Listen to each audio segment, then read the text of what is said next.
اللہ کے نبی جناب محمد رسول اللہ صلی اللہ علیہ وسلم کی ایک حدیث ہے، فرمایا لن یفلح قوم ولوا امرهم امراۃ، کوئی بھی قوم کامیاب نہیں ہو سکتی اگر اس کی حکمرانی کوئی عورت کر رہی ہو۔ اگر عورت حکمراں ہے وہ قوم کیسے فلاح پا سکتی ہے، کیسے کامیاب ہو سکتی ہے؟ یہ پیارے نبی جناب محمد رسول اللہ صلی اللہ علیہ وسلم کی صحیح حدیث ہے۔ اب آئیے ذرا غور کیجئے، اگر ہر آدمی اپنے اعتبار سے قرآن کو سمجھنے لگے، ہر آدمی اپنے حساب سے قرآن کا مطلب نکالنے لگے، قرآن کریم کے اندر سلیمان علیہ السلام اور ملکہ سبا کا واقعہ بیان کیا گیا ہے، جس میں ہدہد نے یہ بتایا تھا حضرت سلیمان علیہ السلام کو کہ میں اڑتا ہوا ملک سبا گیا اور وہاں پر جا کر دیکھا انی وجدت امرأۃ تملکہم وأوتیت من کل شیء ولہا عرش عظیم، کہ ملک سبا کے اندر ایک عورت حکومت کر رہی ہے اور پورے ملک کے اوپر اس کی حکومت ہے۔ اس آیت سے آپ کیا مطلب نکالیں گے؟ قرآن کی اس آیت کے ذریعے سے پتہ چل رہا ہے کہ عورت حکومت کر سکتی ہے۔ قرآن نے بیان کیا کہ پورے ملک کے اوپر اس کی حکومت تھی، لیکن پیارے نبی صلی اللہ علیہ وسلم نے فرمایا وہ قوم کبھی فلاح نہیں پا سکتی جس قوم کی حکمرانی کوئی عورت کر رہی ہو۔ اپنے حساب سے اس آیت کا مطلب سمجھنے والوں نے اس حدیث کا انکار کر دیا اور کہا کہ جو قرآن کے اندر بیان کیا گیا ہے وہی ٹھیک ہے، عورت حکمرانی کر سکتی ہے، مردوں کے اوپر حکمراں بن سکتی ہے۔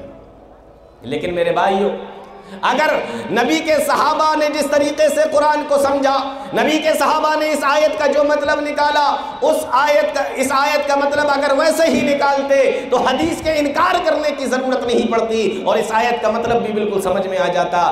یہ جو آیت بیان کی جا رہی ہے اس میں اس وقت کے واقعے کو بیان کیا جا رہا ہے جب وہ ملکہ سبا اسلام نہیں لائی تھی، کافرہ تھی، اسلام نہیں لائی تھی، اس وقت کی یہ بات بیان کی جا رہی ہے۔ اور جب وہ اسلام لے آئی تو سلیمان علیہ السلام نے اس کی حکومت کو باقی نہیں رکھا۔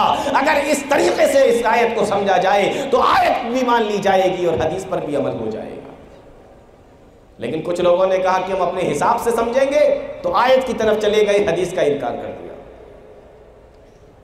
قرآن کریم کے اندر ایک آیت ہے لا تلقوا بأیدیکم الی التہلکہ، اپنے آپ کو ہلاکت میں مت ڈالو۔ فلسطین کے اندر جنگ ہو رہی ہے، مسلمانوں کی پوری فوج کھڑی ہوئی ہے، ایک مسلمان نے جلد بازی کرتے ہوئے اکیلے دشمن کے اوپر حملہ کر دیا۔ جب دوسرے مسلمان نے دیکھا، کہا لا تلقوا بأیدیکم الی التہلکہ، اللہ نے کہا ہے اپنے آپ کو ہلاکت میں مت ڈالو، تم نے کیسے ان کے اوپر حملہ کر دیا؟ صحابی رسول حضرت ابو ایوب انصاری رضی اللہ تعالیٰ عنہ وہیں پر کھڑے ہوئے تھے، کہنے لگے آیت تو تم نے صحیح پڑھی ہے لیکن اس کا مطلب تم نے غلط نکالا ہے۔ دشمن کے اوپر حملہ کر دینا اپنے آپ کو ہلاک کرنا نہیں ہے۔ ہمیں پتہ ہے یہ آیت کب نازل ہوئی اور اس کا مطلب کیا ہے۔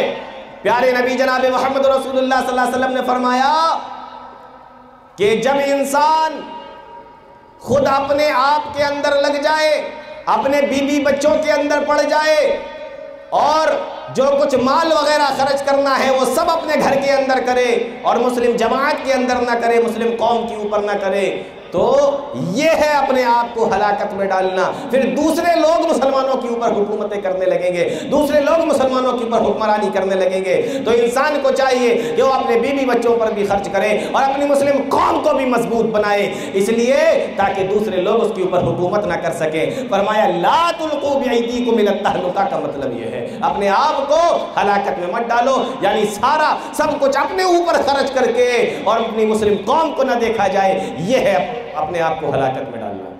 یہ مطلب نہیں ہے کہ فوج میں سے ایک آدمی آگے نکل کے چلا گیا دشمن کے اوپر حملہ کرنے کے لیے تو تم نے فٹ سے قرآن کریم کی آیت پڑھ دی۔ تو دیکھو اس آیت کا مطلب اس نے اپنے حساب سے سمجھا اور دوسرے کو بھی پڑھ کر سنا دیا۔ تو ہر آدمی اپنے حساب سے آیتوں کا مطلب سمجھنے لگے گا تو دین نہیں رہ جائے گا۔ اللہ نے یہ چھوٹ نہیں دی ہے کہ جو جس کی سمجھ میں جو آئے، جس آیت سے جس کی سمجھ میں جو آئے وہ اپنا مطلب نکال لے، نہیں، اس طریقے سے قرآن و حدیث کو سمجھو جس طریقے سے نبی کے صحابہ نے سمجھا۔ جنگ صفین ایک بہت مشہور جنگ ہوئی ہے، حضرت علی رضی اللہ تعالیٰ عنہ اور حضرت امیر معاویہ رضی اللہ تعالیٰ عنہ کے درمیان۔ جنگ صفین کے اندر یہ بات طے ہوئی کہ جنگ کو بند کر دیا جائے اور اللہ کے قرآن کے مطابق فیصلہ کر دیا جائے۔ اللہ کے قرآن کے مطابق فیصلہ کرنے کے لیے ایک حکم حضرت علی کی طرف سے حضرت ابو موسیٰ اشعری رضی اللہ تعالیٰ عنہ اور ایک حکم حضرت امیر معاویہ رضی اللہ تعالیٰ عنہ کی طرف سے مقرر کر دیا گیا، حضرت عمرو بن عاص رضی اللہ تعالیٰ عنہ کو۔ جب ایک ایک حکم مقرر کیا گیا، غور سے سنیے، جب ایک ایک حکم مقرر کیا گیا تو کچھ لوگوں نے یہ اختلاف کیا، کہا بات تو یہ ہوئی تھی کہ اللہ کے قرآن کے مطابق فیصلہ ہوگا، تو فیصل اللہ کے قرآن کو بنایا جانا چاہیے، آپ لوگوں نے اپنی طرف سے ایک ایک حکم اور ایک ایک فیصل کیسے بنا لیا؟ وَمَن لَّمْ يَحْكُم بِمَا أَنزَلَ اللَّهُ، جو اللہ کے حکم کے مطابق فیصلہ نہ کرے وہ کافر ہے۔ اس لیے حضرت علی بھی کافر ہیں اور حضرت امیر معاویہ بھی کافر ہیں۔ اس جماعت نے یہ اعلان کر دیا، خارجیوں کی جماعت۔ دیکھیے، قرآن کو اپنے حساب سے سمجھ رہی ہے اور قرآن کو اپنے حساب سے سمجھنے کا نتیجہ یہ نکلا کہ حضرت علی رضی اللہ تعالیٰ عنہ کے بارے میں کہا کہ یہ بھی کافر اور حضرت امیر معاویہ کے بارے میں کہا کہ یہ بھی کافر۔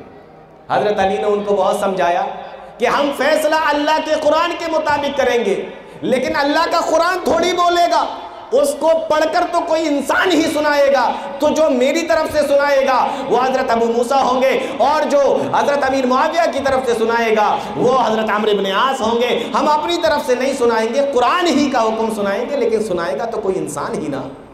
ان کی سمجھ میں نہیں آئی، کہا کہ نہیں، قرآن کا فیصلہ قرآن کرے گا۔ دسیوں مرتبہ ان کو سمجھایا کہ قرآن ہی کا فیصلہ ہوگا، لیکن اس کو سنائے گا تو کوئی انسان ہی نہ۔ دیکھیے، اپنی عقل سے سمجھنے کا یہ نتیجہ ہوتا ہے۔ کہا حضرت علی بھی کافر، حضرت امیر معاویہ بھی کافر، اور حضرت علی رضی اللہ تعالیٰ عنہ کی فوج سے نکل کر چلے گئے۔ حضرت علی رضی اللہ تعالیٰ عنہ نے ان کو سمجھانے کے لیے مفسر قرآن حضرت عبداللہ ابن عباس رضی اللہ تعالیٰ عنہ کو بھیجا اور کہا کہ جاؤ ذرا ان کو جا کر سمجھاؤ۔ حضرت عبداللہ بن عباس رضی اللہ تعالیٰ عنہ جب ان کو سمجھانے کے لیے گئے تو وہ لوگ مناظرے پہ اتر آئے، کہنے لگے مجھے حضرت علی اور حضرت امیر معاویہ کے اوپر 3 اعتراض ہیں، میرے ان اعتراض کا جواب دیا جائے۔ حضرت عبداللہ بن عباس نے کہا کہ ٹھیک ہے میں جواب دوں گا، لیکن پہلے ایک بات بتاؤ مجھے۔ کہا کیا؟ کہا یہ تم لوگ جو کئی ہزار کی جماعت، کئی ہزار لوگ ایک ساتھ حضرت علی رضی اللہ تعالیٰ عنہ کی فوج سے نکل آئے ہو اور جنہوں نے اعلان کر دیا ہے کہ حضرت علی بھی کافر اور حضرت امیر معاویہ بھی کافر، یہ بتاؤ کیا تمہاری جماعت کے اندر نبی کا کوئی صحابی موجود ہے؟ ان لوگوں نے کہا کہ نہیں، ہماری جماعت میں نبی کا کوئی صحابی تو موجود ہے نہیں۔ فرمایا ٹھیک ہے مناظرہ کرو، کیا مناظرہ کرنا ہے؟ کہا میرا پہلا اعتراض یہ ہے، جب بات یہ ہوئی تھی کہ اللہ کی کتاب، اللہ کا قرآن فیصلہ کرے گا، تو پھر ان لوگوں نے حکم کیوں بنائے، فیصل کیوں بنائے؟ میرا یہ اعتراض ہے۔ حضرت عبداللہ بن عباس رضی اللہ تعالیٰ عنہ نے فرمایا ایک ایک حکم بنانے کا حکم تو خود اللہ کے قرآن کے اندر موجود ہے۔ جب میاں بیوی میں جھگڑا ہو جائے، سورہ نساء پڑھ کر دیکھ لیجئے، اور نپٹارے کی کوئی شکل نہ بن رہی ہو، اللہ نے فرمایا فَإِنْ خِفْتُمْ شِقَاقَ بَيْنِهِمَا فَبَعَثُوا حَكَمًا مِّنْ أَهْلِهِ وَحَكَمًا مِّنْ أَهْلِهَا، تو ایک حکم لڑکے والوں کی طرف سے اور ایک حکم لڑکی والوں کی طرف سے چن لیا جائے، تاکہ وہ دونوں آپس میں مشورہ کریں اور آپس میں دونوں کو ملانے کی کوشش کریں۔ عبداللہ بن عباس نے کہا کہ جب میاں بیوی میں جھگڑا ہو جائے تو ان لوگوں کو ملانے کے لیے بھی تو فیصلہ اور حکم بنانے کی اجازت قرآن کے اندر موجود ہے، تو یہ جو جھگڑا اتنی بڑی بڑی جماعتوں کے اندر ہو گیا، ان کو ایک کرنے کے لیے اگر فیصل بنا لیا گیا، ان کو ایک کرنے کے لیے اگر ان لوگوں کو ایک کرنے کے لیے فیصل اور حکم بنا لیے گئے تو کون سا غلط ہوا؟ قرآن کے اندر تو موجود ہے نا۔ کہا میرا دوسرا اعتراض یہ ہے کہ حضرت علی رضی اللہ تعالیٰ عنہ نے حضرت عائشہ صدیقہ رضی اللہ تعالیٰ عنہا کو جو حضرت ابی معاویہ کی طرف سے آئی تھی، حضرت علی نے ان کو قید کیوں نہ کیا؟ حضرت عبداللہ بن عباس فرماتے ہیں او لوگوں، حضرت عائشہ صدیقہ تو وہ ہیں جو ام المومنین ہیں، جن کے بارے میں اللہ نے قرآن کے اندر فرمایا النبی اولا بالمومنین من انفسہم وازواجہ امہاتہم، نبی کی بیویاں تو تمہاری مائیں ہیں۔ ذرا یہ بتاؤ، نبی کی بیویاں تو ہماری ماں ہیں، کیا حضرت علی رضی اللہ تعالیٰ نے اپنی ماں کو قید کر لیتے؟ کیا حضرت علی رضی اللہ تعالیٰ نے اپنی ماں کو جیل میں ڈال دیتے؟ کہنے لگے کہ دوسرا اعتراض بھی ختم میرا۔ کہا تیسرا اعتراض کیا ہے؟ کہا میرا تیسرا اعتراض یہ ہے کہ اگر حضرت علی مسلمانوں کے خلیفہ ہیں، مسلمانوں کے بادشاہ ہیں، تو وہ اپنے نام کے آگے امیر المومنین کیوں نہیں لکھتے؟ وہ اپنے نام کے آگے سے انہوں نے امیر المومنین کیوں ہٹا دیا؟ امیر المومنین انہوں نے ہٹایا، اس لیے ہم ان کو بادشاہ نہیں مانتے۔ حضرت عبداللہ بن عباس نے جواب دیا او لوگوں ذرا یاد کرو، سن 6 ہجری میں صلح حدیبیہ کا موقع تھا اور صلح نامہ لکھا جا رہا تھا، اس کی شرائط لکھی جا رہی تھی۔ ان شرائط لکھتے وقت جب یہ لکھا گیا کہ من محمد رسول اللہ، یہ صلح نامہ محمد رسول اللہ کی جانب سے لکھا جا رہا ہے اور قریش کے بیچ میں لکھا جا رہا ہے، لوگوں نے اعتراض کیا کہ آپ محمد رسول اللہ نہیں لکھ سکتے، محمد ابن عبداللہ لکھو۔ اگر رسول اللہ لکھو گے تو ہمارا تمہارا جھگڑا ہی کیا ہے؟ اگر ہم تمہیں رسول اللہ مان لیں تو ہمارا تمہارا اختلاف ہی کیا ہے؟ اس لیے محمد رسول اللہ کی جگہ محمد بن عبداللہ لکھو۔